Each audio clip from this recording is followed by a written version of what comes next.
Colegio de Bioética de Nuevo León AC les da la más cordial bienvenida a este segundo coloquio de aprendizajes y enseñanzas ante el COVID-19. El día de hoy, en este segundo coloquio, se va a tratar el tema del paciente y su contexto. En el primer coloquio terminamos con una situación muy interesante sobre la situación en cuanto a la cuestión de los dilemas que se pueden presentar finalmente ante una situación que se pudiese generar ante el crecimiento de la pandemia. Voy a poner el ejemplo que está sucediendo en Nuevo León, que es una situación que está creciente y que realmente vamos a entrar a una situación como se contempló en esa sesión pasada. Estamos ante 16,000 casos de contagio en Nuevo León, con 731,000 contagios, perdón, con 730 contagios diarios, con 533 defunciones, y desde hace 2, 3 semanas o 4 semanas que se aperturó la situación económica en Nuevo León, se hizo un crecimiento exponencial de este problema de la pandemia. Estamos en una situación ante el 63% de crecimiento de hospitalización, de ocupación de camas hospitalarias, y estamos en una situación muy seria, puesto que esto nos está diciendo que estamos ante una situación en el semáforo rojo del crecimiento exponencial de la pandemia. Ante este crecimiento exponencial, en la conferencia pasada se comentaba cuál es la ética que se debe de aplicar en esta situación. Tenemos que pensar no en una ética social, pensando en la situación social y aplicar una situación de esa índole, y nos olvidamos realmente de lo que es la persona. El día de hoy, teniendo en ese panorama, teniendo en conciencia esta ética aplicada, una nueva ética o una propuesta ética para estas circunstancias, y no dejarnos llevar por una situación utilitaria, tenemos como testimonio importante el testimonio del doctor Carlos Alejandro Delgado Cortés, que nos dará su testimonio como paciente ante esta situación que padeció con el problema del coronavirus. Y tendremos como segundo tema al doctor Héctor Velázquez, que nos hablará sobre la centralidad en la persona doliente. Y finalmente tendremos a la doctora María de la Luz Lina Casas Martínez, que nos hablará sobre la atención domiciliaria, clave para disminuir ingresos hospitalarios en la pandemia.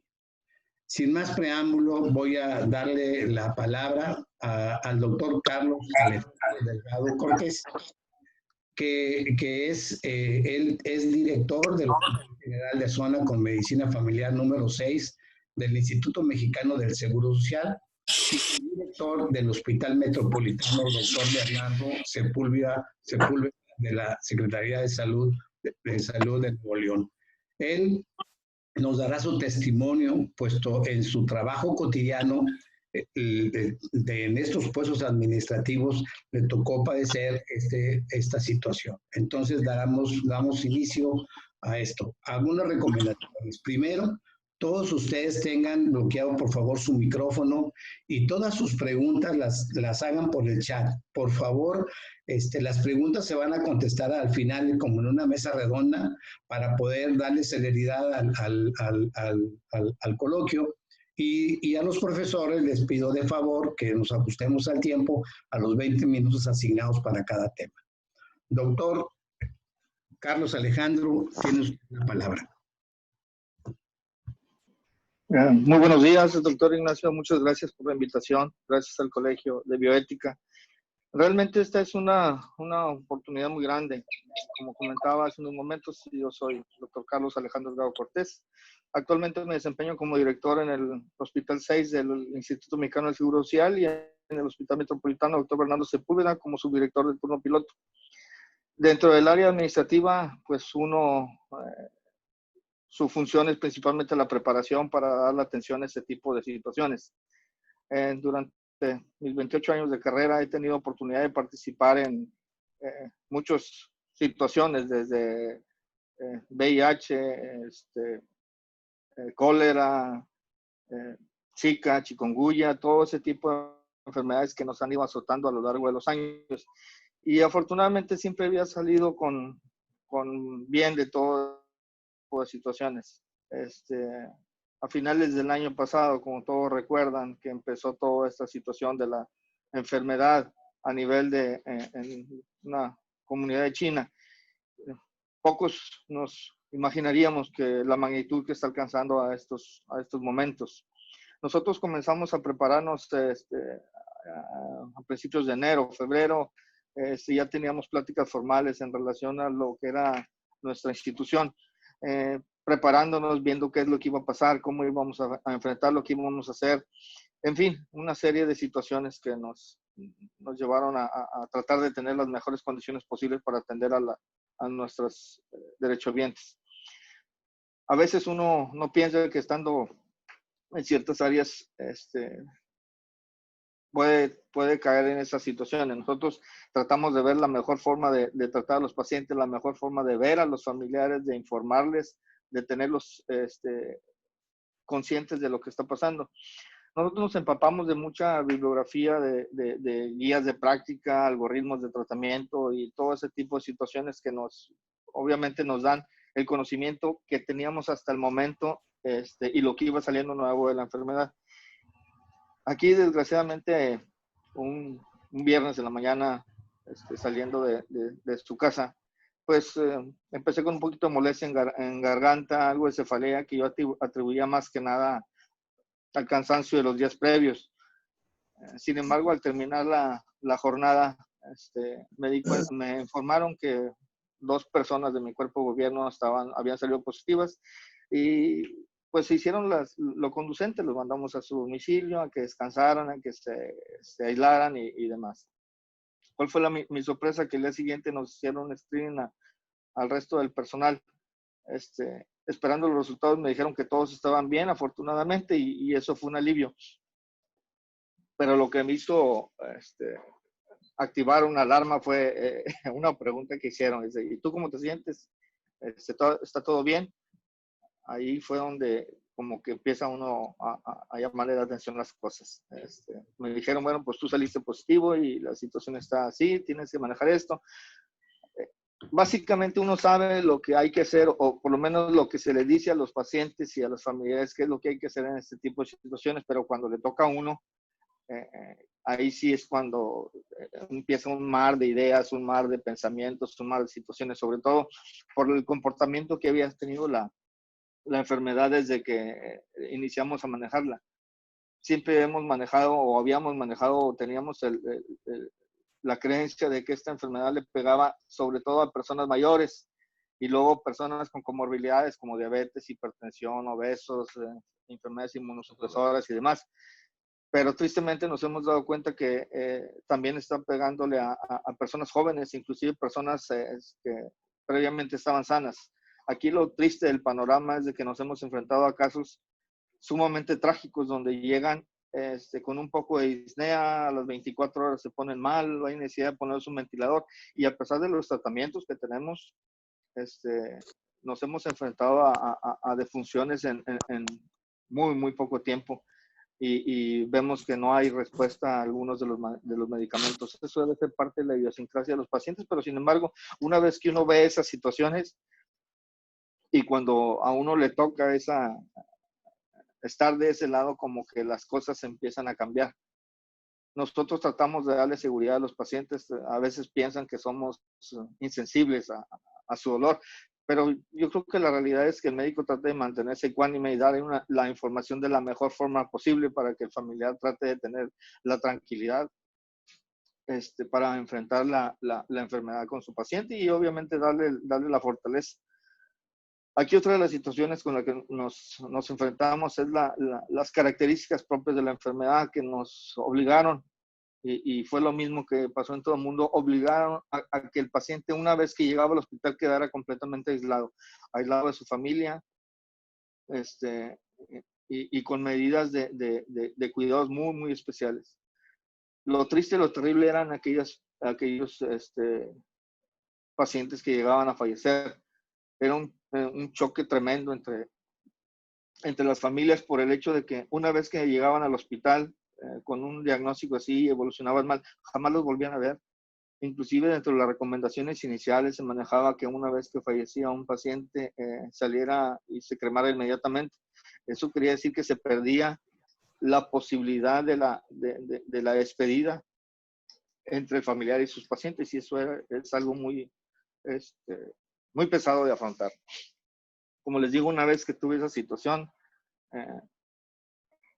tuve que internarme, me internaron, estuve 5 días internado, recibí el mismo manejo que reciben todos nuestros pacientes. Afortunadamente mi evolución fue satisfactoria y pude salir adelante. Pero el hecho de pensar, el hecho de tener eso en la cabeza, el ponerse del otro lado de las situaciones, como que sí nos vuelve a mover un poquito el chip.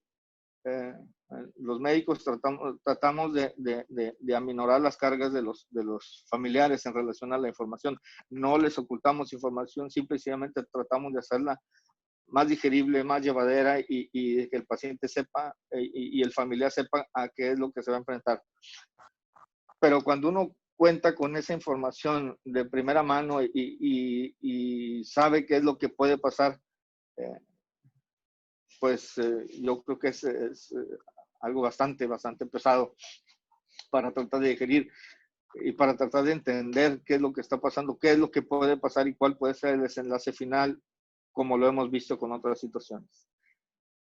Dentro de la experiencia que me tocó vivir, básicamente seguí todo el tránsito que llevan todos los pacientes, desde la recepción que se tiene, desde la firma de los consentimientos, el firmar un consentimiento donde dice que se aceptaría recibir una ventilación mecánica, los procedimientos que tienen que hacer, es algo bastante fuerte. Pero yo creo que eso es parte de la enseñanza en todos los puntos. Como les comento, ha sido una experiencia bastante fuerte el hecho de vivir de primera mano las acciones que realizan mis compañeros,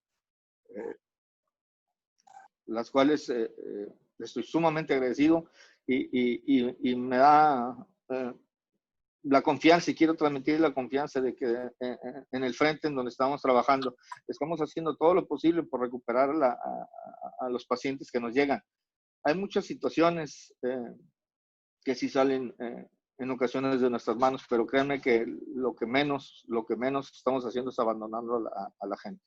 Estamos tratando de ofrecerle toda la atención en relación a toda la capacidad que tenemos, y aparte tratamos de ver ese lado humano que a veces en forma inconsciente la vamos dejando a un lado, pero es la información hacia los familiares, la información hacia el paciente, la información a tratar de quitar dudas, tratar de apoyarlos en lo más posible para que puedan enfrentar este tipo de situaciones lo mejor posible.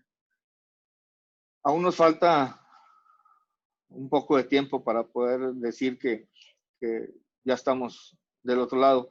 Tristemente vemos estadísticas que van creciendo y van creciendo y van creciendo. Hay muchas acciones que se están tratando de realizar para contener los contagios, pero yo creo que el principal problema es que mucha gente sigue sin creer en esta situación. ¿Qué más puedo decirles? Que yo lo viví, de modo que es algo cierto. Solo es cuestión de que nos cuidemos, de que nos apoyemos y salgamos adelante. Digo, esta es parte de las vivencias, parte de lo que me tocó vivir del otro lado de la medicina. Espero que les sirva de algo. Y si tienen alguna duda o alguna situación, créanme que estoy a sus órdenes. Les agradezco mucho.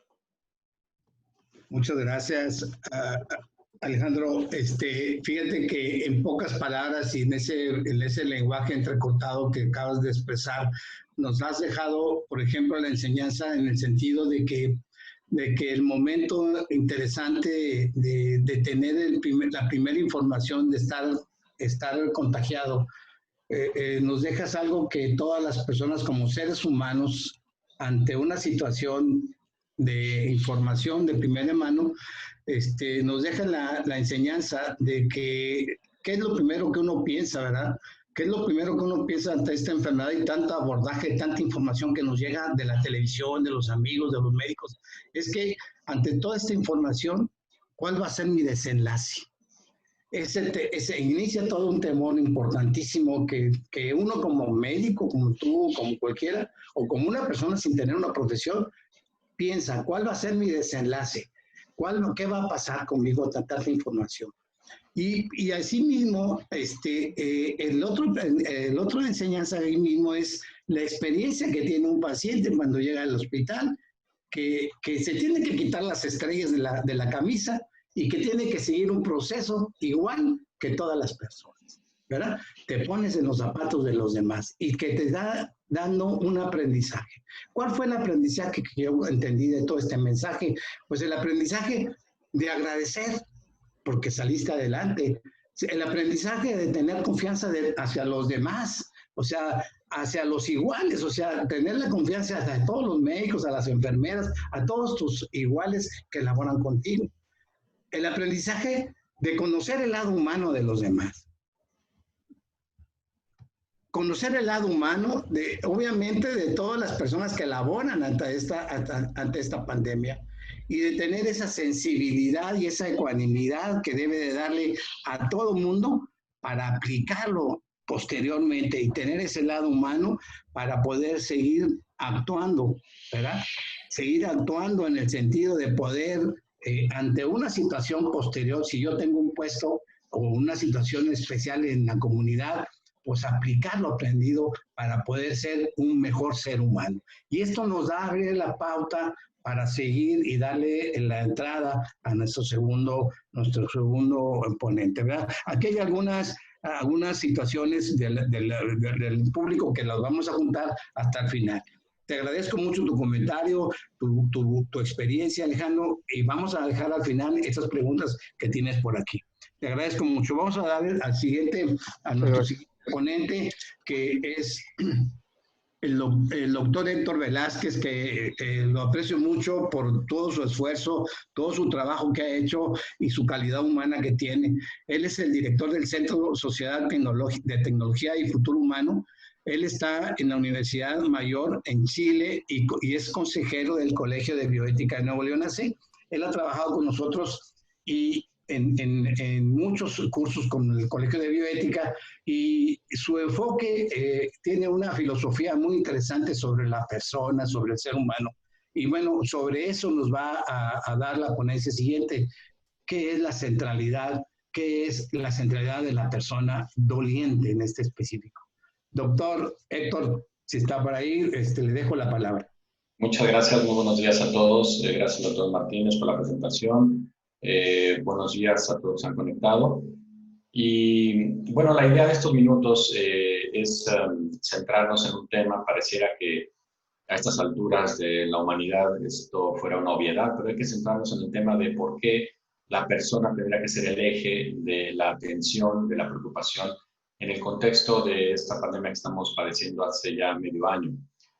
Y que parece que no va a terminar pronto, pero además que nos trajo una serie de reflexiones y problemas que tampoco parecen desaparecer. Hace unos días, ustedes habrán visto la noticia, se anuncia que en China se advierte la aparición de una nueva gripe porcina que tiene algunas posibilidades de pandemia, y hoy nos amanecemos con la noticia de Kazajstán de la aparición de un brote de una neumonía desconocida. Entonces, esto va para largo. Hemos estado aprendiendo en este medio año, los seres humanos, y sabiendo que sobre la marcha hay que ir reformulando las acciones y reformulando los criterios con los cuales hay que atender este problema. Por eso es importante que en estos momentos, me parece importante en estos momentos que me pidieron intervenir, reflexionar algunos temas de orden quizá un poquito más teóricos, un poquito más abstractos, que vamos a intentar hacerlos un poco aterrizados, que vislumbren, que visualicen la necesidad de que la persona esté en el centro de la atención en este momento, porque la persona en este sentido está siendo un sujeto doliente. ¿Por qué el sujeto doliente es particularmente importante? Eso es lo que yo voy a querer dejar más o menos expuesto. ¿Por qué la persona como doliente es particularmente importante en este momento? Voy a compartir una presentación que no tiene mayor cosa más que para ir subiendo un poquito un guión. Denme un segundo porque... Es aquí. Entonces, son unas poquitas diapositivas.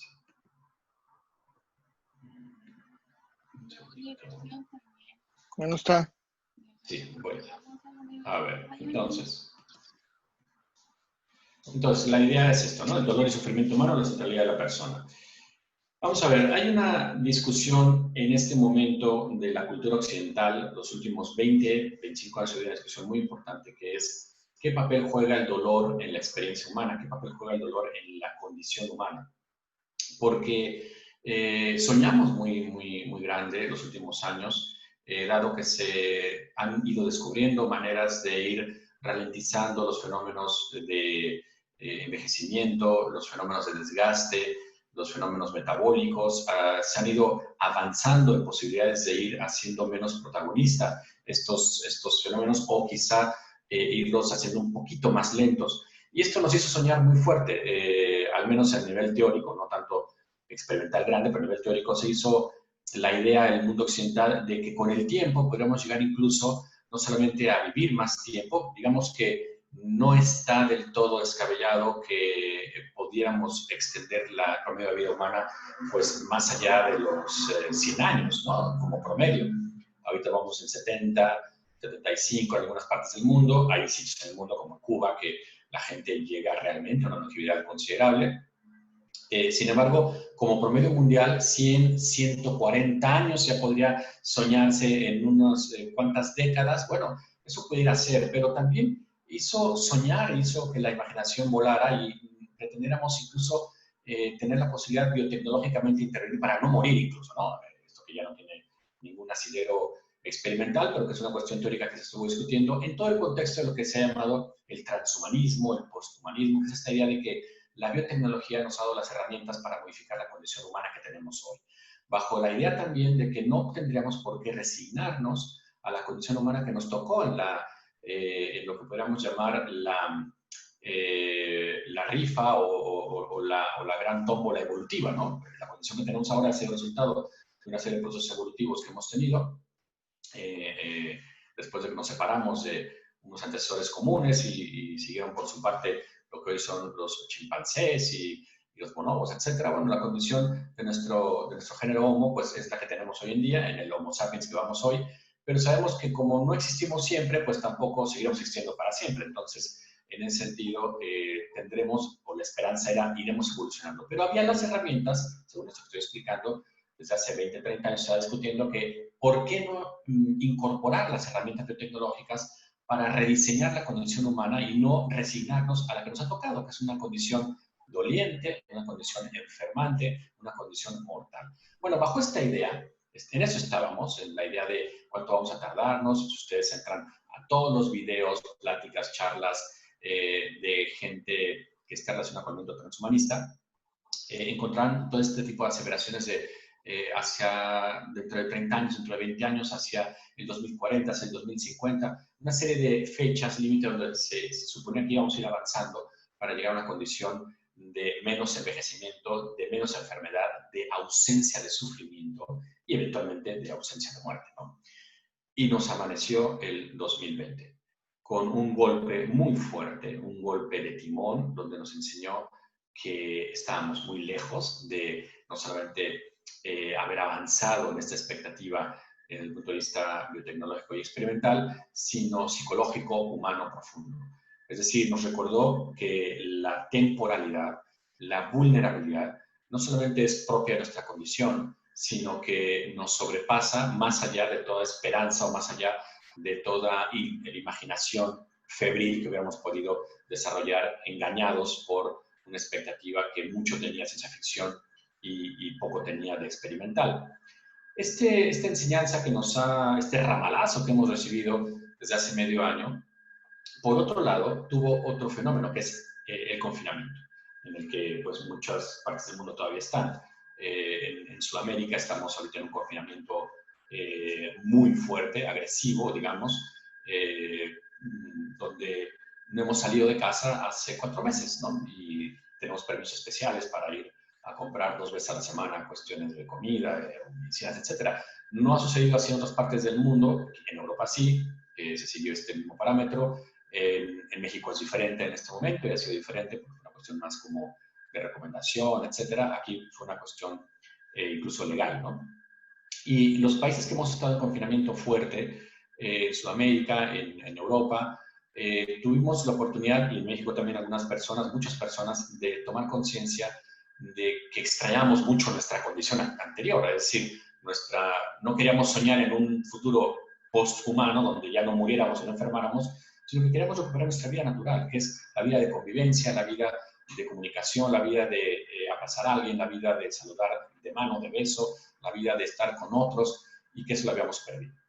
Entonces, esto dio pie a que muy pronto las reflexiones empezaran a surgir. Pues claro, estábamos confinados todos y lo menos que podemos hacer es pensar. Entonces empezaron a publicarse varios estudios, reflexiones, etcétera, donde llamaba la atención de reconsiderar, revalorar qué es la naturaleza humana y qué valor tiene cada uno de los rasgos de la naturaleza humana y por qué es importante poner al ser humano de nuevo y su valía en el centro de nuestra reflexión, de nuestra consideración, de nuestra valoración.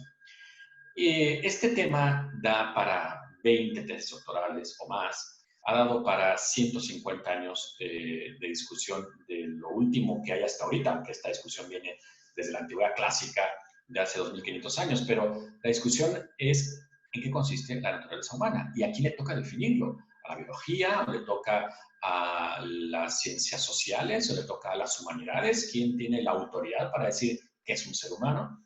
Y hoy en día hay una serie de reflexiones que más que centrarnos en una discusión teórica, que no viene al caso ahorita, de cómo definir y quién define qué es un ser humano, sí encontrar ciertos rasgos o ciertas condiciones que podemos encontrar de manera común y que son irrenunciables cuando hablamos de un ser humano. Y entre esos 3 rasgos están esos 3 que he puesto allí, según algunos autores, que podrían resumirse muy brevemente en que todo ser humano tiene una condición corporal, una condición racional y una condición social. Y esto tiene serias implicaciones, muy serias implicaciones para el caso que nos convoca en este momento en esta sesión. ¿Por qué la condición corpórea es importante? Porque, dada la condición corpórea, estamos hablando de una condición vulnerable. Y la vulnerabilidad, en el caso del ser humano, tiene 2 grandes rasgos. Una vulnerabilidad que es temporal, es decir, el ser vulnerables, por ser corporales, por ser materiales, nos mete en una dimensión temporal, o sea, somos finitos, y al ser finitos tenemos la segunda condición, en el caso del ser humano, que es una vulnerabilidad temporal porque es biográfica. Es decir, nuestra vulnerabilidad corporal la vivimos en el tiempo. Y la vivimos en el tiempo de manera consciente, de tal manera que no es solamente un pasar del tiempo, es un sujeto que está en el tiempo sabiendo que está yéndose del mundo o está arribando al mundo.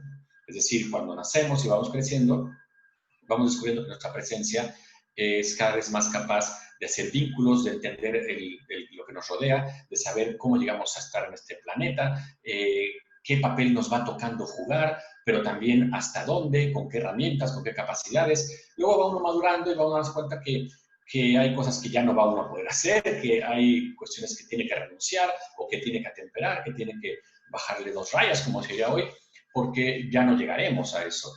Y entonces esta vulnerabilidad corpórea es en donde radica en buena medida la experiencia del dolor, porque la experiencia doliente es una de las experiencias más dramáticas que puede llegar a sufrir un ser humano, puesto que es una condición de su intrínseca existencia.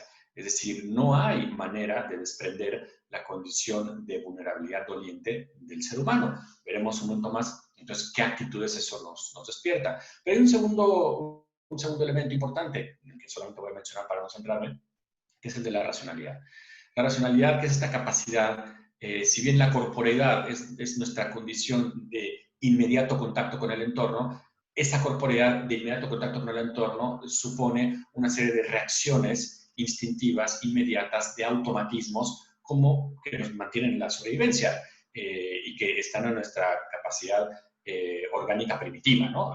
De sobrevivencia mínima, de respirar, de alimentarse, de reproducirse, de guarecerse ante un peligro, etc. Toda esta capacidad de reacción ante el entorno está coordinada junto con la racionalidad, que es una capacidad que tenemos de ir ganando autonomía. Autonomía respecto a los automatismos instintivos. El sujeto racional es un sujeto que va aprendiendo a gestionar su propia reacción instintiva y que va por etapas. En la primera infancia, esta gestión de la experiencia instintiva, pues obviamente tiene menos herramientas, entonces ante un problema mínimo, pues el niño pequeño reacciona de una manera explosiva, cosa que nosotros no esperamos en un adulto, o no esperamos en una gente que tiene más capacidad, que ha crecido como sujeto, que ha tenido más experiencias y que sabe que la primera reacción cuando tiene sed no es abalanzarse al primer charco que ve, sino que ha aprendido que esa alimentación puede ser toda una experiencia e incluso ha aprendido a cocinar.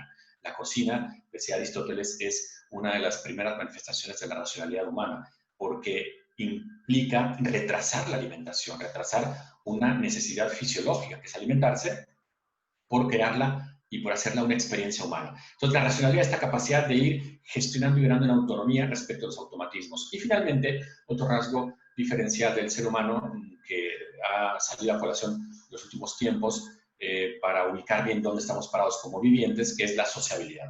Una sociabilidad que es una interdependencia con los demás.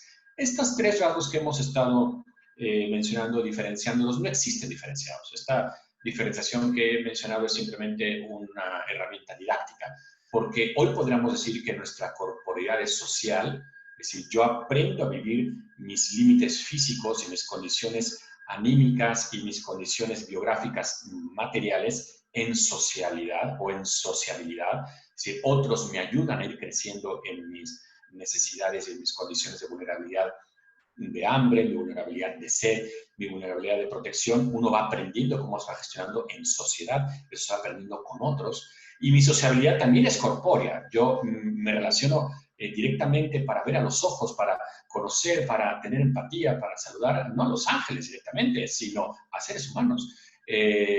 Habrá quien tenga una dimensión espiritual y quien, por supuesto, pueda decir que tiene una relación personal con Dios o con sus seres queridos que ya se fueron, etcétera. Pero nuestra inmediata experiencia es sociabilidad corpórea. Entonces, no hay manera de vivir esa sociabilidad si no es corpóreamente y también si no es vulnerable. Nuestra sociabilidad también es vulnerable. Se rompen los lazos, se pierden los lazos, se extraña a la gente, se echa de menos o también se desea que estén lejos porque afectan.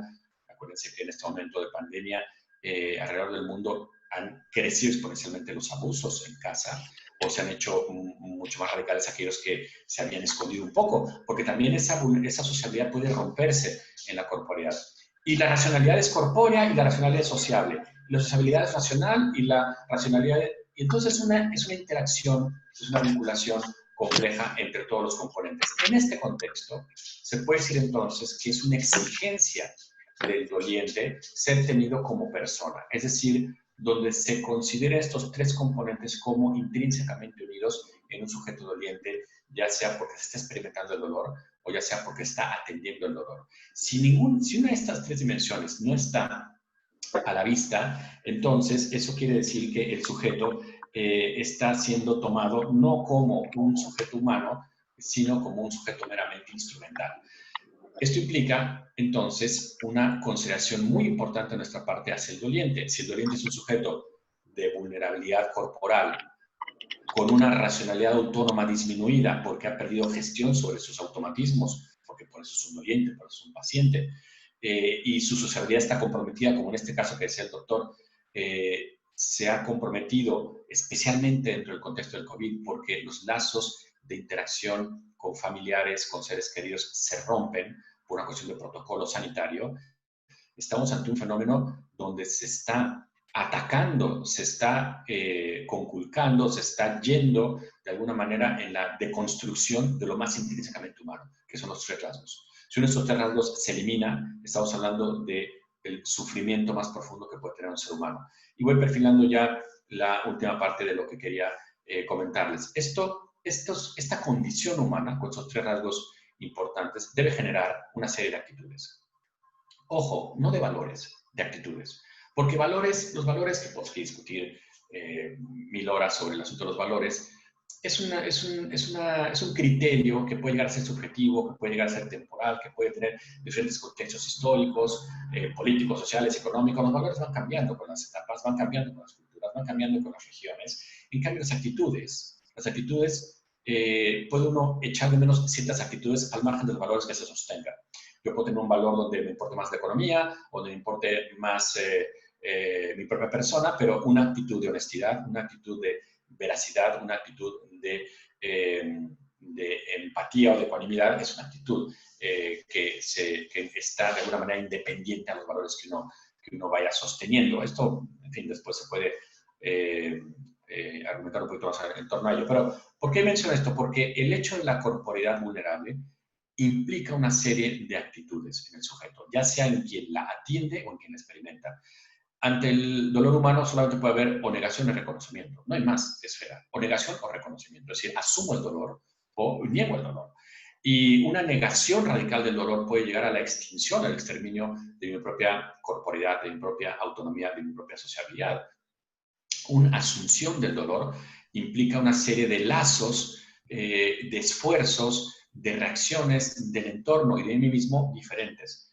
Porque entonces una actitud como mi autonomía implica que yo quiera crecer en la virtud o en la actitud de saber autoposeerme cada vez a mí mismo, o que me auxilien a seguir siendo dueño de mí mismo en un cierto momento de indefensión doliente como la del ser humano que está siendo paciente. Y la sociabilidad reclama una serie de actitudes o virtudes muy especiales. La capacidad de aprender a dar, porque sin el dar no se fomentan los lazos. La capacidad de saber recibir, es decir, la capacidad de tener la habilidad de comprender el dolor del otro, que es la compasión, pero también de sufrir con el otro, que es la empatía. La capacidad de salir de mis propios quereres para querer el bien del otro, que es la benevolencia, la capacidad de hacer bien el otro, que es la beneficencia, la capacidad de saber reconocer el valor de aquello que parece ya no tener ningún valor porque queda muy poquito de vida, porque queda muy poquito de condición corpórea, de gestión de autonomía, que es la misericordia, y también la capacidad de recibir. Hay mucha gente, escuché otra vez una entrevista del secretario de Salud de Nuevo León, que decía que en un comercio una muchacha le decía que ella no creía que esto existiera. Y le pasó el teléfono a una persona que le había comunicado que su marido estaba falleciendo, para darle el pésame al doctor, le pasó el teléfono y mira, escucha este testimonio. Y dijo, pues aunque me diga eso, yo no creo que esto exista. Bueno, también hay que saber recibir, hay que tener humildad de saber recibir lo que está ocurriendo y saber tener la gratitud, la cortesía, la humildad de que este entorno en el que estamos no lo dominamos completamente.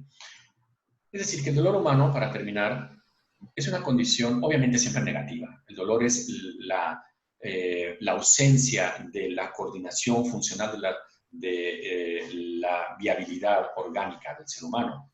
Es un anuncio de esa disfuncionalidad que está ocurriendo. Pero aunque debiéramos evitarlo en la medida de lo posible, eso no quiere decir que evitarlo sea sinónimo de eliminación. Y esa eliminación implica una aceptación de la finitud corpórea, una eliminación técnica o física a rajatabla, en cualquier sentido, bajo cualquier condición, puede llegar incluso a la deshumanización, como ocurre lo que se llamaba antes el encarcelamiento terapéutico, ¿no? Porque el dolor físico, pues no es la única condición de nuestra vulnerabilidad. Hay otros dolores que van, también el emocional, etcétera. Y entonces este dolor inevitable, cuando se asume, se puede sacar un cierto provecho de él. No con una intención utilitaria, sino con una intención de aprender a crecer en esa circunstancia del dolor. No estoy diciendo algo que puede ser malinterpretado como, oye, encima de que está doliéndose el paciente, de que está muriéndose o que tienen miedo de morir, le vas a pedir que lo aproveche y que, bueno, no solamente es una condición que uno podría plantear, sino del entorno. El dolor, la experiencia del dolor que tenemos enfrente, atendiéndolo o sufriéndolo o acompañándolo, es la experiencia de crecimiento humano. Es una exigencia, con esto termino, de crecimiento humano para quien está asistiendo al dolor, de tal manera que uno no puede quedarse indiferente. Por eso, esto debe detonar en políticas públicas, debe detonar en atención sanitaria, debe detonar en protocolos, porque para nadie debe ser una cuestión simplemente que hay que sentarnos a contemplar cómo sube la cantidad de muertos en un país determinado. Eso es intrínsecamente inhumano, porque el dolor inevitable ha sido motivo de crecimiento en el contexto de las guerras, de las carestías, de la gente que ha tenido opresión política, etcétera. Es decir, el ser humano es un sujeto que en toda condición, incluso un minuto antes de llegar a fallecer, todavía puede ser un mejor ser humano del que era, pues está en condición de crecimiento. Desde luego puede estar no consciente ya, pero los que lo rodean sí están conscientes de eso. En fin, es un tema que da para mucho. Yo solamente era una cuestión de algunos lineamientos que quería dejar como contexto de por qué es importante la centralidad de la persona, porque tiene estas tres condiciones: vulnerabilidad corpórea, racionalidad autónoma, sociabilidad en interacción. Y para quien quiera adentrarse un poquito más, profundizar en estos temas de dolor y naturaleza humana, me permití poner aquí dos textos, si alguno de ustedes quisiera saber más de este tema. El texto de Meditación de la naturaleza humana, que me parece que hoy por hoy es el texto que mejor trata el tema de la naturaleza humana a nivel biológico y humano que ha existido en los últimos 30 años. Es un impresionante texto publicado por Bach, por el profesor Alfredo Marcos de la Universidad de Valladolid, y que, en fin, me parece un texto importante. Y otro texto que me permití editar hace un par de años, que se llama Antropología del Dolor, que es un acercamiento de diferentes perspectivas de la filosofía, la biología, la medicina, y ahí abordamos todas las aristas que tiene el dolor como experiencia personal, experiencia clínica, y una serie de test para diferentes niveles de dolor, etc.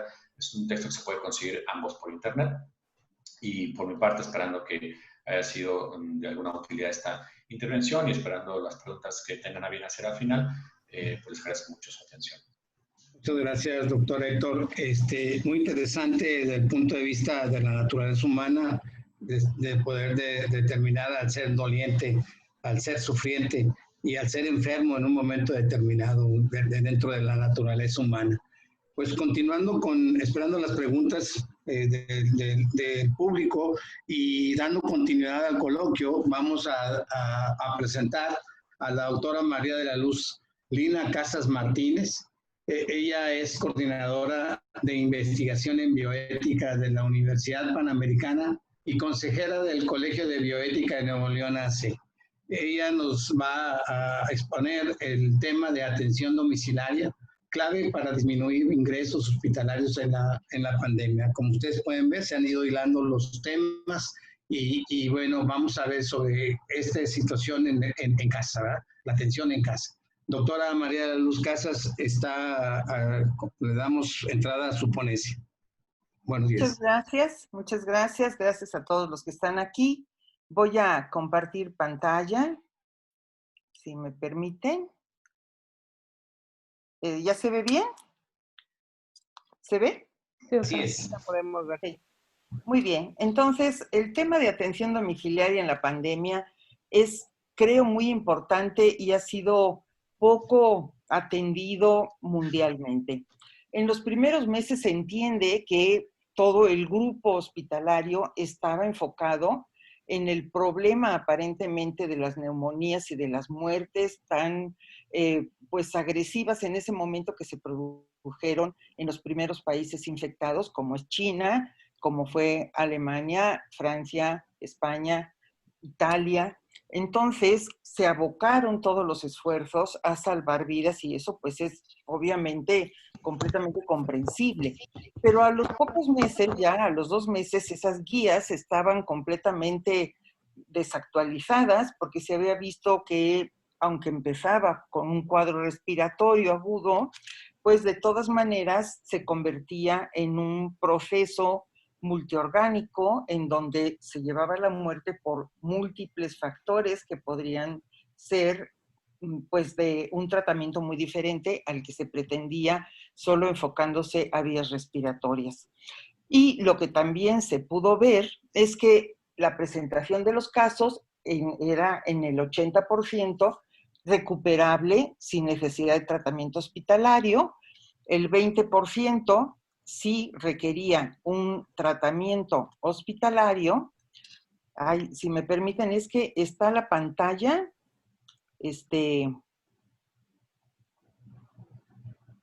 está una cosita ahí en la pantalla, no sé si la ven ustedes, pero está tapando la pantalla, a ver si lo puedo quitar. Bueno, y esta atención, perdón, otra vez se botó. Bueno, esta atención cumple los principios bióticos básicos de la justicia distributiva. A ver, perdón, pero, a ver, no se puede cambiar bien esto. A ver, entonces el 80% era sin necesidad, 20% en hospital, otro 20% requerían terapia intensiva y ventilación mecánica. Y obviamente todo este manejo del 80% y parte del 20% de los pacientes complicados se pueden atender si se da una atención domiciliaria adecuada, que cumple con la justicia distributiva y el principio de prevención y precaución, porque es una de las bases de la salud pública el atender los casos primarios para contener la pandemia. La atención domiciliaria ha estado considerado en los planes de muchísimas guías, sobre todo de la española y la italiana, en donde se pide que se dé preferencia a la atención domiciliaria, porque en ella se puede dar educación familiar, detección temprana de casos, seguimiento de los casos, aislamiento, el manejo de casos leves y moderados, el seguimiento de las comorbilidades tan importantes que se han desatendido actualmente y que son un eje para que haya una gravedad de la infección. Se puede dar atención psicológica, paliativa, seguimiento de los pacientes convalecientes cuando se dan de alta del hospital, una atención tanatológica y obviamente puede ser fuente de datos epidemiológicos muy importantes para esta pandemia en nuestro país. La tasa de mortalidad, como ustedes saben, mundialmente es de 11.89 en nuestro país, siendo que en el mundo está actualmente en 4.7. O sea, esa gran diferencia, pues casi del triple, ¿cómo la podemos explicar? Pues una de las razones efectivamente es la cantidad de comorbilidades que tenemos en nuestro país, como diabetes, obesidad, hipertensión, en donde esto se podría controlar y se están dejando de controlar a los pacientes que se tenían porque no se les da cita de control y por lo tanto son pacientes descontrolados. Otra de las razones es, ay, no puedo pasarlo, otra de las razones es quizás la misma encuesta Centinela, porque como ustedes saben es una correlación en donde hay un subregistro contra muertes y por lo tanto por ese subregistro es probable que el conteo de muertes salga más alto, pero aún así no hay realmente una, o sea, sí hay una tasa mucho más alta en nuestro país de muertes. Por lo tanto, tendríamos que ver que efectivamente si se atendieran las comorbilidades, que se detectaran nuevas y las que se han dejado de atender, muy posiblemente esa gravedad de la infección sería menor. La atención en el contexto familiar también tiene pues muchas ventajas, porque no solamente se tiene a las personas de una forma constante, de una forma en cuarentena, pero además se tienen en consideración sus diferentes formas de vida y sus diferentes problemáticas y se les puede ayudar en forma mucho más directa. Por supuesto, en nuestra población tenemos diferentes situaciones familiares y no es lo mismo una situación de clase media alta, de una clase media, de una clase baja, de una clase en grado extremo de pobreza. Y todo esto pues también hay que considerarlo en la atención comunitaria. La atención comunitaria también nos evita esa tendencia a la hospitalización de pacientes porque no se han tomado en cuenta las últimas guías de manejo en donde se puede realmente a través de oxímetros y a través de otras formas de monitorización de los pacientes, se puede llevar a cabo una atención mucho más amplia que internarlos en un hospital. Apoyarse en la atención tecnológica, pues es ya casi un hecho que aquí en el país apenas se está llevando a cabo y que se ha recomendado tanto mundialmente a través de videoconferencias, a través de llamadas telefónicas o por internet. No todas de ellas deben de ser presenciales, pero sí obviamente se requiere un equipo de salud coordinado.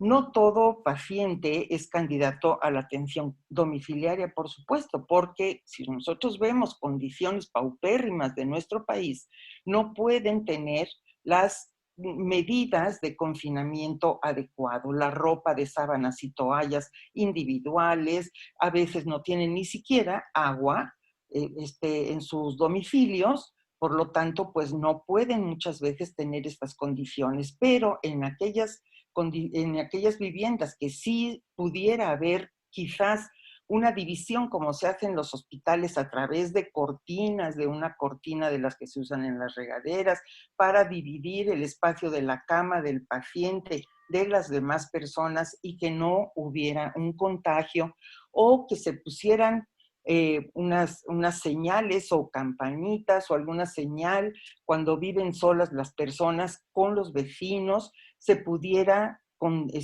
tener esa domiciliación un poquito más amplia.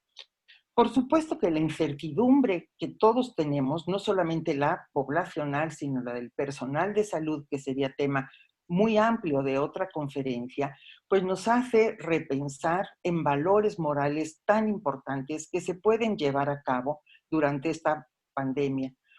La beneficencia, que es una necesidad vocacional, ha tenido en el personal médico y en el personal de salud una gran frustración, precisamente porque se desconoce tanto sobre el manejo, por la alta tasa de mortalidad en nuestro país, por la frustración y el enojo por falta de recursos para tratamiento y protección. Y entonces ese sentido necesario de beneficencia en el personal de salud y obviamente en los pacientes, pero en este personal constituye un grave problema en el sistema de valores. El personal de salud, en forma concreta, ha atendido de la mejor manera posible con los medios que ha tenido a los pacientes, pero obviamente no ha podido tener el acompañamiento ni la atención que hubiera podido prestarles si se le hubieran dado los insumos suficientes.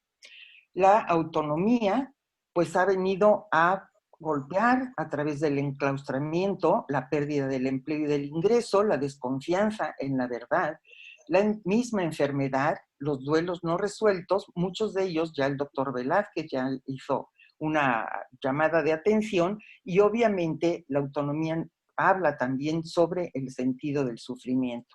Porque las crisis son pruebas de valores o de actitudes, como dijo ahora el doctor Velázquez, porque el confinamiento debería, aunque no sea querido, aunque no sea deseado, debe de haberse aceptado libremente, porque si no, repercute en las condiciones anímicas de la persona. No todo lo que nosotros deseamos lo llevamos a cabo.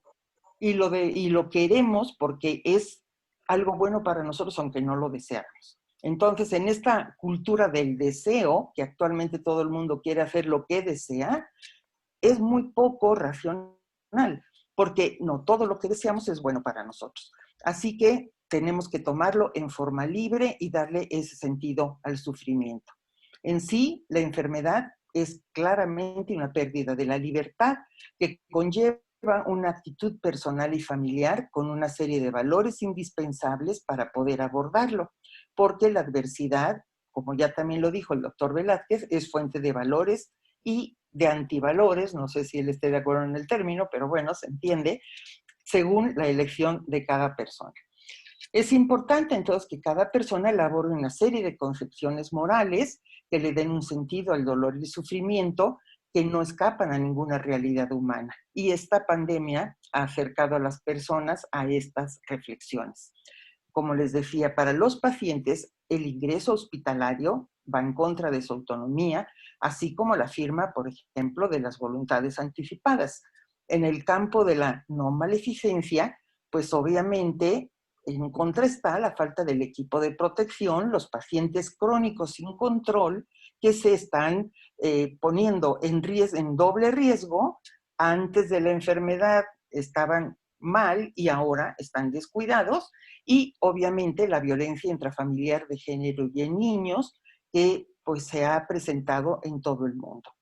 La violencia de género no solamente se ha reportado, como ustedes ven, en muchos países del mundo. La ONU ha sido de los que más han reportado esto, y en Colombia hay estudios que señalan hasta un 91% de violencia de género, y en México 60%, y muchos países la han reportado. Y obviamente, pues esto nos están hablando de las actitudes y de los valores que se tienen en esta familia y sociedad. La violencia infantil, les traigo aquí la página del Gobierno de México, en donde dice claramente hay un aumento alarmante. El confinamiento exacerba la violencia contra las niñas y niños, y alertan a los organismos internacionales sobre esto. Sobre todo, el Sistema Nacional de Protección de Niñas, Niños y Adolescentes en México señala un aumento de feminicidio en niñas. Por supuesto que esto también se aúna a la crisis económica, que puede ser un gatillo de todas estas también actitudes de amenaza y agresión, porque si se diera una atención domiciliaria integral y adecuada, trabajo social podría detectar tempranamente las condiciones especiales de cada familia y derivar a los pacientes oportunamente a obtención de ayudas sociales o gubernamentales que a lo mejor existen y estas familias no las conocen. Pero si hubiera un padrón en el cual trabajo social podría contactar a esas familias, pues no tendrían quizás esa carga nueva, emotiva y real en su sistema familiar.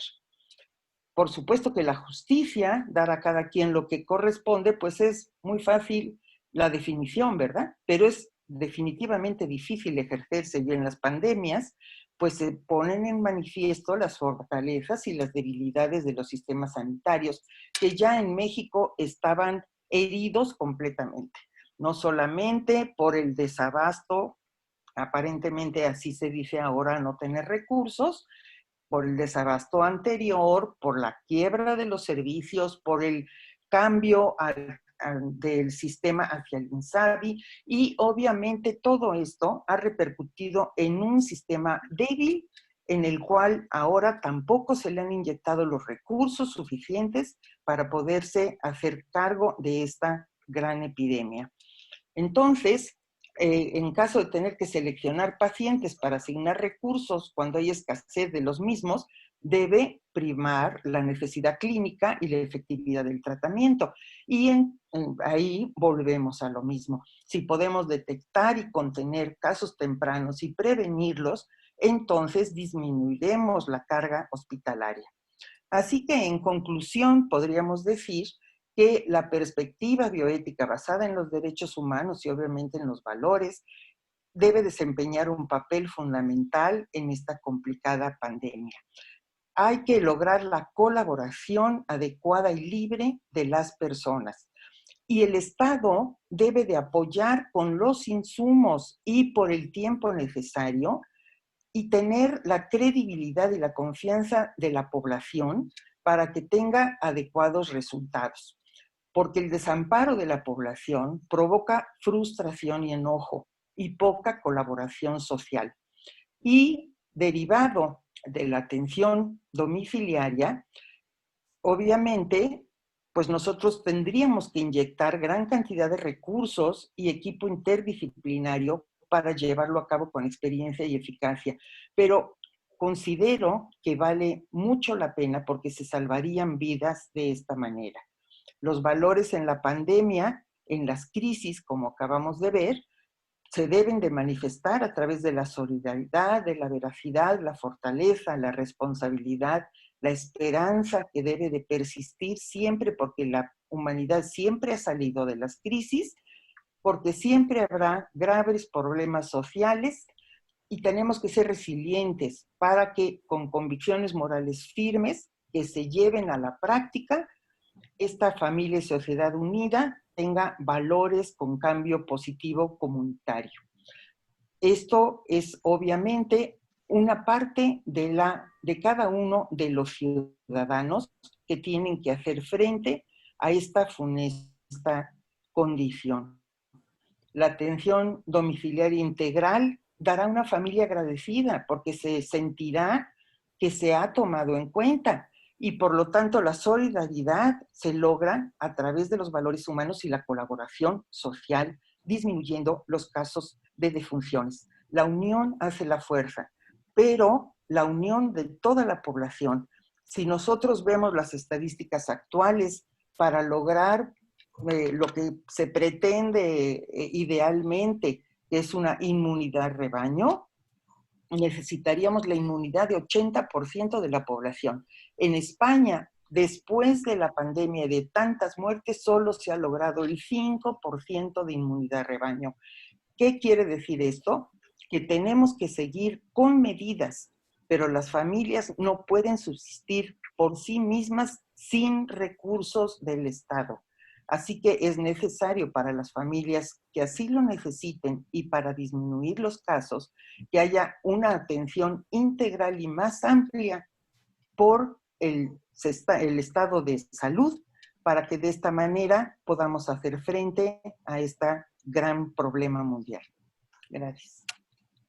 Gracias, doctora María Luz Casas. Es muy interesante esta concepción en el sentido de qué hacer en un momento determinado en casa con un paciente que esté contagiado y las condiciones que debe de haber en casa también para poder dar la atención. Bien, pues estamos abiertos a preguntas y respuestas. Les sugiero que usen el chat para hacer las preguntas. Y hay una pregunta que, bueno, el doctor Alejandro ha recibido varias preguntas en el sentido, o comentarios en el sentido de su presentación en cuanto a felicitaciones y a considerar la experiencia que él nos comentó. Pero hay una pregunta que yo quisiera que los tres hicieran su comentario ante la vulnerabilidad de la persona y la valoración de dos cosas, de la salud y de la vida. Ante esas dos situaciones, la gran cantidad de profesionales de la salud que están enfermos, ¿habrá alguna propuesta en ese sentido para poder dar una atención específica para considerar tanto a la población como a los profesionales de la salud en relación a revalorar estos dos situaciones de la salud y de la vida? Porque la realidad es que cuando como mencionaba, porque esa es la pregunta que le hacen al doctor, que en el momento del proceso de enfermarse, lo primero que viene a mente, y lo mencionó el doctor Héctor también, es el concepto de la muerte, ¿no? Entonces, es cuando uno retoma muchas de las situaciones de la vida y de la salud ante este momento impactante. Entonces, la pregunta es, ¿habrá una propuesta especial para estas dos situaciones de revalorar la salud y la vida, de esta vulnerabilidad de los profesionales, de la comunidad, después de que se genera todo esto? Porque esos dos valores los tenemos jerarquizados, no como prioritarios, sino los tenemos jerarquizados en un nivel muy bajo y le damos jerarquización a otras cosas. Entonces, ¿habrá una propuesta para ello? Empezaríamos con el doctor Alejandro, que fue la pregunta dirigida inicialmente para él. Bueno, doctor, yo creo que en relación a esa situación sí hay algunas cuestiones, sobre todo en lo personal. En realidad, vaya, y lo digo a modo personal, los que estando metido en la medicina, uno se pone a pensar en las situaciones y lo que ve, lo que maneja, pero no se detiene uno a pensar en su situación y a veces tampoco en la situación que lo rodea, que generalmente es la familia. Como les comentaba, hemos pasado muchísimas enfermedades de todos tipos y habíamos salido avante, pero esta situación en particular generó un cambio completo en la forma de trabajar, en la forma de hacer. Llegó un momento en que a los que nos tocó, nos hizo una pausa, nos obligó a frenar en seco el ritmo que estábamos teniendo la vida y obviamente pues a valorar la situación, a pensar un poquito diferente. Diferente no en relación a hacernos a un lado, sino más que nada a pensar lo endeble que es ese hilo que muchos lo decimos, muchos lo comentamos, incluso los poetas los manejan, pero realmente no nos ponemos a pensar en esa situación. Yo creo que en el momento que le pongamos más atención y que sepamos que somos tan vulnerables de estar en un momento bien y poder perder la vida en cualquier instante, yo creo que eso nos regresa hacia nuestras raíces, hacia nuestra conexión como personas y podemos ver a la vida un poquito diferente. Podemos ver a las personas y entender toda esa carga emocional que tienen. Y yo creo que como médicos tenemos la obligación de darles tranquilidad, de darles seguridad y de darles la comprensión. Porque como lo comentaba en un principio, tenemos información de primera mano, información que a veces, sobre todo cuando nos pasa algo así, hubiéramos deseado no tener porque nos quitaría de la cabeza muchas cosas. Yo creo que el ignorar algunas situaciones nos genera un pensamiento mágico, pero el conocer otras situaciones de algo que hemos visto, algo que hemos palpado, algo que hemos tratado y que hemos visto cómo evoluciona, pues eso realmente sí mueve el interior de uno en relación a que si no supiera lo que está pasando, pues a lo mejor me pusiera a pensar y que no pasa nada y me paseo y hago otras situaciones, pero ya tener la idea de que de un momento a otro puede caer uno en una falla respiratoria mortal, créame que le mueve a uno mucho la forma de pensar. Yo creo que ha sido una bendición este proceso. Y pues yo no les digo, revaloren lo que están haciendo, vean alrededor de a sus gentes, a sus amigos, a sus vecinos. Yo creo que en base a eso podemos darnos la mano mucho mejor y salir adelante de este problema que tenemos. Gracias. Muy bien. Doctor Héctor. Sí, muchas gracias. Bien, yo creo que sí hay manera de enfrentar este asunto que tiene que ser de manera sistémica, ¿no? Muy al principio era una enfermedad obviamente desconocida, pero tenemos ya una cierta enseñanza con la experiencia de la influenza, de amenazas globales, donde eso exigía una respuesta también global. Y eso se reduce a responsabilidad por parte de gobiernos y de personas, ¿no? De habitantes. Permítanme decirles en un par de minutos, aunque esto se va a tratar en otro webinar que va a haber sobre políticas públicas, pero quiero explicar en 2 minutos qué se hizo acá en Sudamérica, en particular en Chile. En enero se vio que esto podía ser una cuestión global y entonces se hizo un solo sistema médico con la intención de despresurizar la atención médica para que los médicos no se vieran especialmente presionados por la atención. Entonces se les proveyó de toda la atención de protección para que todos los médicos tuvieran una manera de atenderlo y se hizo un solo sistema médico, privado y público, de tal manera que todos los enfermos puedan ser remitidos por igual a una clínica privada o un hospital público, independientemente de que si tenían cobertura o no cobertura de servicios médicos. Eso con la intención de prevenir lo que venía. Segunda cuestión para prevenir lo que venía. Todos los laboratorios del país, todos los laboratorios de investigación, dejaron sus investigaciones aparte y se centraron exclusivamente en COVID. de tal manera que todo el aparato médico, todo el aparato de investigación, de universidades, de laboratorios, etcétera, estuviera dirigido a lo que venía. ¿Qué ocurrió después con la pandemia? Que se empezó a desperdigar y finalmente hubo una estrategia, que es lo que a veces está faltando en los países. La estrategia aquí son 3 cosas. Testear 20,000 test diarios, trazar, seguir los contactos directos de la gente que está contagiada y aislar.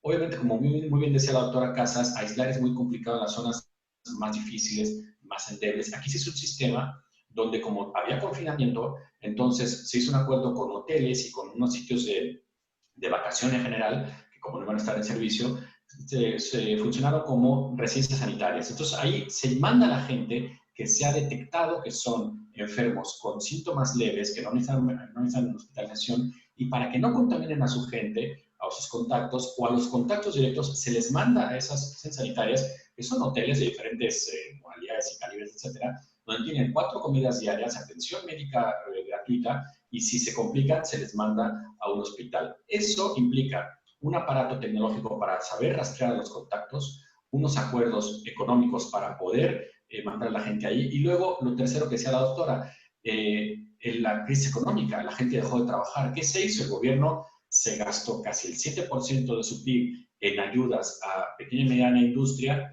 y empresa. A las pequeñas empresas les dio 3 meses de lo que hubieran ganado si hubieran seguido trabajando. A las personas se les dio unos créditos para que los de menores recursos subieran a un ingreso mínimo y se les dio toda una campaña de distribución de alimentos, etcétera. Y a las grandes empresas una serie de estímulos para que no dejaran de contratar. Aún así se perdió 1,5 millones de empleos. Sin embargo, en este tipo de países hay una idea de que si tienes que gastar lo que tengas que gastar, se gasta. Y si tienes que pedir un préstamo emergente, se pide, porque hay una sensación de responsabilidad. Alguien tiene que hacer en diferentes dimensiones. Los gobiernos, las personas que tienen que protegerse, tienen que guarecerse, tienen que quedarse, y la sociedad y las instituciones, etcétera. Entonces, hay manera de afrontar esto de modo que no se vea rebasado el sistema y que no solamente se trate de contar cuántos muertos llevamos. Resultado, acá existe, sí, más de 300,000 casos, 24,000 activos, 6,000 muertos y un índice de letalidad de 2%. Entonces, la cuestión es la actitud como corresponsabilidad. Se tenía una enseñanza, ahora habrá que aprender de esto para las siguientes circunstancias globales que vengan. Pero de qué hay manera, me parece que hay manera. Aquí resalta el doctor Héctor situaciones, por ejemplo, como la situación de la solidaridad y la subsidiariedad, que son importantes en un país, que realmente eso lo hace que sea resiliente para seguir adelante en estas situaciones. Doctora María de la Luz, ¿qué opinión tiene al respecto? Sí, yo sí creo que se ha afrontado, pero no hay una cobertura suficiente. Obviamente creo que hay programas, pero en la práctica real sí la cobertura no es suficiente y sí se puede realizar porque, por ejemplo, en la Ciudad de México hay programas para atención domiciliaria, pero solamente están permitidos para personas que tengan discapacidad o que no puedan moverse de su domicilio. Entonces, estos programas se pueden ampliar actualmente porque ya estaban coordinados para hacer detección y todas las funciones que se pueden hacer, como puse en la diapositiva, domiciliariamente. Por supuesto que se tiene que ampliar la cobertura.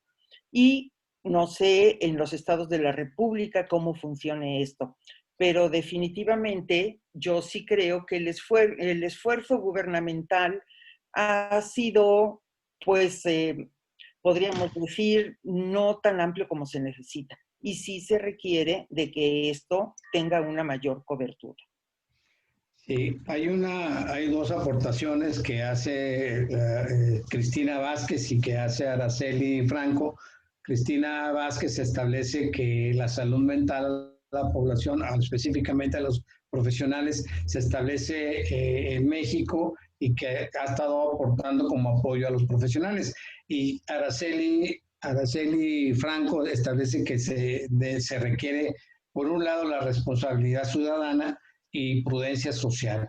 Y las autoridades, por el otro, junto con los profesionales de la salud, médica y de la salud emocional o mental. O sea que se requieren conjuntar esos esfuerzos para poder mantener, evitar la vulnerabilidad en los profesionales de la salud. Creo que eso sería importante. Sí, doctora. Si me permite, pues sí, efectivamente hay programas que el gobierno de México ha echado a andar como apoyo psicológico por teléfono, por vía telefónica. Y también hay varias asociaciones privadas que así lo han hecho, pero no es del conocimiento del público. Yo sí creo que la mayoría de la población no está bien informada de lo que puede obtener y de las ayudas que pueden obtener.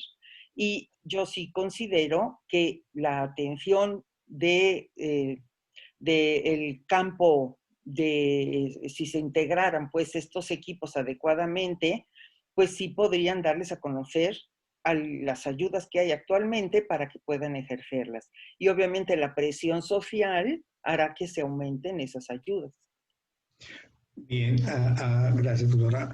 Ahí hay otra aportación, otro comentario del doctor Arturo Martínez. Se ha comentado mucho acerca de esta pandemia que ha sacado lo mejor de nosotros como personal de salud, pero hemos sido testigos de que también ha mostrado lo peor en algunos casos. Los menos afortunados que piensan con respecto a los colaboradores que solicitaron su licencia con goce de sueldo por comorbilidades, específicamente hipertensión, diabetes, y llevan 3.5 meses sin trabajar, afectando considerablemente la fuerza de trabajo. No deberían controlarse apegándose a su tratamiento y regresar a sus actividades en un tiempo considerable. ¿Qué opinan de eso? O sea, hay mucha gente que se fue porque tenía muchas comorbilidades. La pregunta es que si a esas personas con esas vulnerabilidades ya deberían de retornar a su trabajo. ¿Qué opinan? Sí, doctora. Bueno, esto solamente se puede resolver por casos particulares. Se tiene que ver cada caso individual, cuáles son las probabilidades de morbilidad o de las probabilidades que tenga de tener una infección agravada. Yo no lo podría decir en general. Lo que yo sí puedo afirmar es que las personas con comorbilidades que están con su tratamiento activo y están estables, pues obviamente tienen la probabilidad igual de la poblacional. Uno de los factores que no se puede obviamente cambiar es la edad. Entonces, pues muchos de estas personas que pidieron esos permisos, pues eran mayores de 60 años. Y efectivamente, aunque estén bien controlados, el sistema inmune pues no trabaja igual. O sea, yo diría que más bien debería de reconsiderarse cada caso. ¿Algún comentario más? Sí, yo quería mencionar que, como bien dice la doctora, creo que con una buena coordinación se lograría que quienes están en condiciones de regresar, no hablo de la cuestión, como ya decía, de edad y de comorbilidades, porque esos tienen que mantenerse aislados, pero sí hubo mucha reacción, por ejemplo, en el personal sanitario, que desistió de atender casos de COVID. 7 de junio. Porque no había las garantías de poder colaborar y atender, ¿no? Entonces, si hay una buena coordinación y se dan los insumos suficientes, se da la información suficiente de las iniciativas que hay, en concreto que menciona la doctora en México, no solamente son desconocidas, sino que además muchas de ellas a lo mejor no son estimuladas o son menos promovidas porque tienen que promoverlo. Entonces, si hay una buena coordinación, la gente que esté en posibilidades de incorporarse a trabajar o de colaborar en la atención médica, lo va a poder hacer, pero por otro lado hay que darle los insumos para que no sean vulnerables. Pero si no hay garantías, si no se dan los insumos, si hay no solamente el temor, sino también la incertidumbre y también la inestabilidad, pues obviamente nadie va a colaborar y todo va a ser un problema. ¿Y qué está ocurriendo ahorita? En este momento me parece que México está siendo demasiado presionado el personal sanitario porque ni están bajando los casos y el esfuerzo parece estar siendo inútil si no se hace un cambio de perspectiva global o de coordinación global para que todos los esfuerzos que son individuales pues se vean confluyendo en la misma dirección. Es creo que lo que podría comentar. Bien, pues miren, yo creo que aparentemente con estos últimos comentarios vamos a dar por concluido este coloquio, sin antes dar unos avisos del Colegio de Bioética de Nuevo León. El primer aviso es que tenemos el día, creo que es el día 17, el tercer coloquio, específicamente el doctor Héctor nos dio y la doctora Casa nos dieron la entrada a este tercer coloquio que es políticas públicas. ¿Qué está haciendo el gobierno en relación a estas políticas públicas para poder atender esta pandemia? Que realmente es algo que nos debe de hacer reflexionar ante lo que viene, porque en México estamos en la puerta de entrada a este punto álgido de la pandemia. Entonces tenemos que prepararnos a qué políticas públicas y ante qué dilema nos vamos a enfrentar de estas políticas públicas que van a establecer el gobierno. Y por otro lado, la segunda información es el Colegio de Bioética va a llevar a cabo un diplomado de ética y normatividad en la investigación clínica que empezará el 6 de agosto del presente año, también por vía web, y que si alguien desea información más específica, pues ahí tienen ustedes en la pantalla la información, ahí tienen ahí el correo. Si alguien está interesado para llevar este diplomado, bueno, pues es un diplomado que son de 90 horas de trabajo y que se lleva a cabo por 2 veces a la semana, son 2 horas jueves, 2 horas el sábado, y que bueno, este sería nuestro tercer diplomado de ética y normatividad a nivel nacional, y aprovechando que es a nivel nacional, porque me doy cuenta que hay gente de la Ciudad de México, hay gente de la ciudad de Tijuana, hay gente de la ciudad de Torreón, de Coahuila, que nos están viendo en este momento, y bueno, hago extensa la invitación para quienes quieran, deseen participar en este diplomado de ética y normatividad en investigación clínica.